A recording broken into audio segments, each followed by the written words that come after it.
Due to ShowPro's aggressive copyright takedown policy, this re-upload will be audio only, with the fully edited version available to my patrons, link in the description below.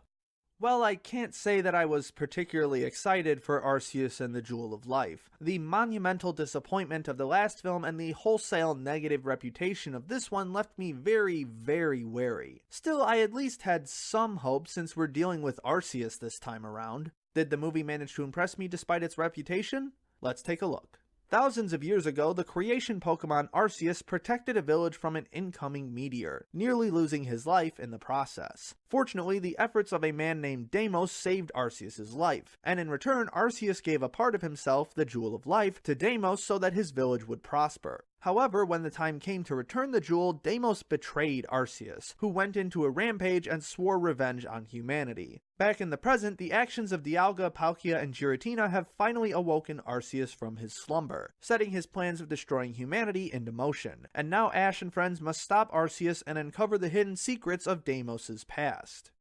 Okay, just stop for a minute. I'm just going to front load this review with all the good stuff because this is honestly one of the most narratively broken films I've ever seen.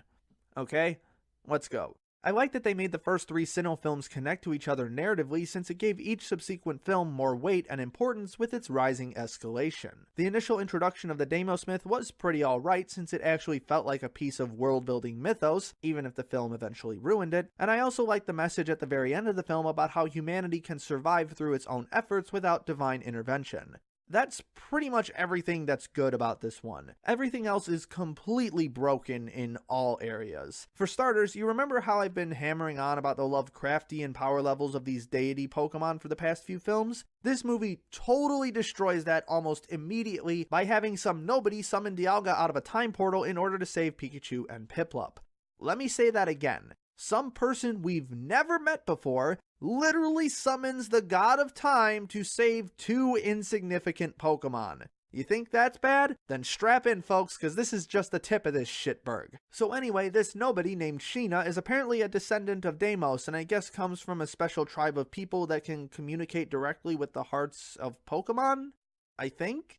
They never really give a direct answer aside from rambling on about overcoming the laws of space and time, which is just literary speak for total bullshit. Also, for some reason, she keeps referring to Pokemon as magical creatures, which I can almost accept when the people in the past refer to them that way, but makes no fucking sense for a person from the modern era. Also, Sheena has a partner with the same ability named Kevin, and he's there. Sometimes. Giratina shows up and starts attacking Dialga because it's still pissed about Rise of Darkrai, so Sheena tries to calm Giratina down but fails because it's too angry. But it's okay because the main character's here and Giratina remembers him from the last movie. You know, when I started playing Diamond version, my first encounter with Giratina fucking blew my mind because he was just so terrifying. It's a ghost dragon from another dimension that looks like it fell out of the Cthulhu mythos, and being able to control that power made me feel like an unstoppable badass. In this film, Ash basically turns Giratina into Totoro, but with energy attacks.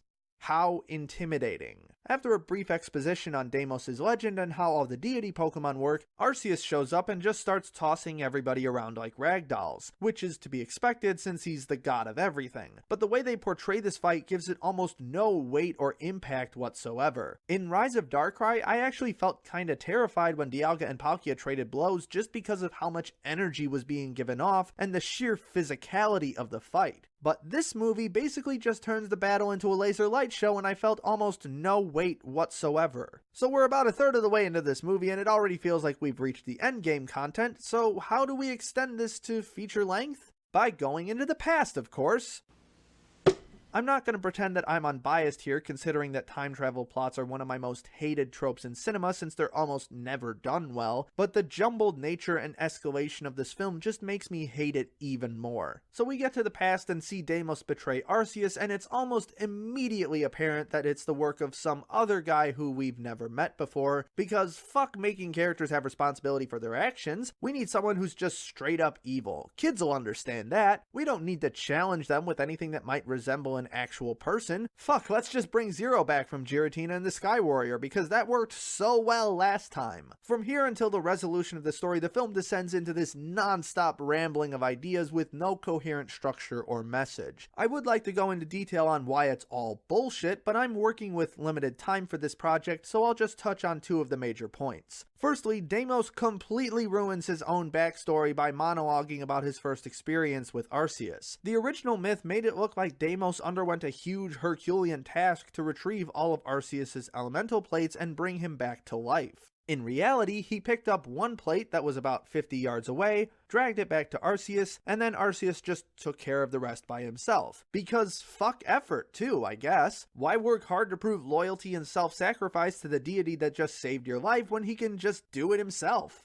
Secondly, Arceus is a little bitch. Yes, I get that the Jewel of Life contains a significant portion of his power, but this is the fucking creation Pokemon we're talking about. Pouring molten metal on the guy shouldn't be that effective, and it's not even one of his weaknesses. They just introduced this concept at the very end like it's some kind of plot twist. No, it's not silver water, it's fucking liquid metal, except it's not hot so nobody gets vaporized in a children's film. Speaking of death, there's this scene near the end where they try to convince us that Arceus is dying, but we clearly see that he's putting off massive amounts of energy when Deimos tries to communicate with him.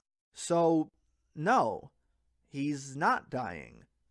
At all. So then we get back to the present, and apparently nothing fucking changes until Ash yells at Arceus and Arceus suddenly remembers him. It's like a whole 5 minutes of the movie that they could have cut out just by fixing that, but they left it in for some reason. Also, I guess Dialga and Palkia are friends now or something, even though they were trying to kill each other 2 movies ago. Aside from the narrative elements, there's really nothing much to talk about. The animation is super flat and uninteresting, with some of the worst fights the Pokemon movies have had yet, replacing actual weight and choreography with the most seizure-inducing light show since Electric Soldier Porygon, and the music's totally unmemorable in every way. Despite having 1 or 2 elements that I thought were alright and managing to maintain a relatively quick pace, this movie is an absolute disaster. The narrative is completely broken, and the cinematic aspects do absolutely nothing to make it any better. This may very well be the worst Pokemon movie so far, though I've already said that several times before, so I should probably just stop tempting the fates. Anyway, that's it for this video. Sorry about the overly long rant, but I just really fucking hate this movie. Tomorrow we'll cover the last Sinnoh film, Zoroark, Master of Illusions. And don't forget to check out my other content while you wait.